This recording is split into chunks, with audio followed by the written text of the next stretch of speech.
Vous avez cité Laurent Terzieff, un immense acteur Ouais. avec lequel vous avez eu la chance de tourner dans Stargate Winch 2. Il est décédé, je pense, l'année passée, c'était Un mois après la fin un mois du après tournage. la fin du tournage, donc c'était vraiment son dernier film. Ouais.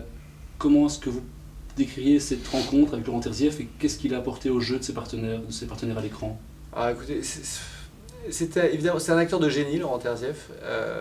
La première idée, je veux dire, quand j'ai appris sa mort, la première idée qui m'est venue à l'esprit très égoïstement, c'était le regret de ne pas avoir pu la possibilité de le connaître plus longtemps, parce que finalement on ne s'est croisé que quelques mois. Parce qu'au-delà du fait d'être un acteur de génie, c'était un homme absolument magnifique.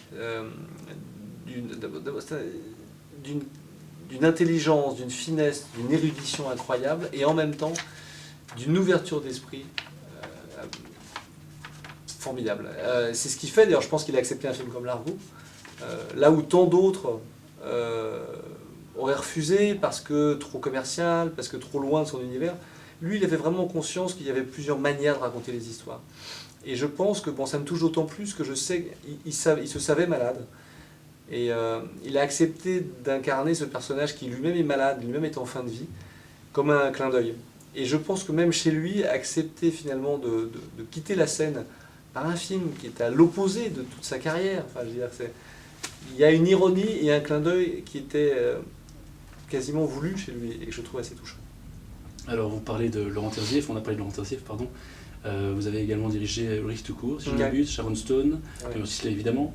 Ouais. On a parlé aussi de la scène des talents d'un scénariste, des talents d'un réalisateur, mais qu'en est-il d'un directeur d'acteur? Comment est-ce que vous avez dirigé vos acteurs? Est-ce que vous avez une direction d'acteur différente avec chacun?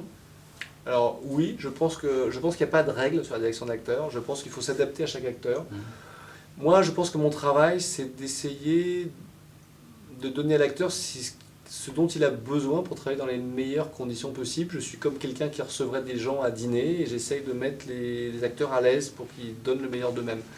Et c'est vrai que les acteurs ont besoin de choses différentes. Il y en a certains qui ont besoin de beaucoup d'attention, il y en a besoin au contraire qui ont parfois besoin d'un peu de distance, qu'on les laisse dans leur coin.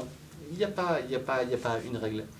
La chance que j'ai sur un film comme Largo, c'était pareil sur le 1 et c'est là encore plus sur le 2, c'est d'avoir pu travailler avec des acteurs qui viennent de pays d'abord différents, de cultures différentes et d'univers totalement différents. C'est-à-dire que moi, une de mes grandes fiertés sur un film comme Largo, c'est de faire se rencontrer Laurent Terzieff et Sharon Stone, qui sont deux monstres sacrés, mais qui n'ont rien à voir ensemble. Et à la fois, c'était formidable de les voir ensemble, avec un très grand respect l'un pour l'autre.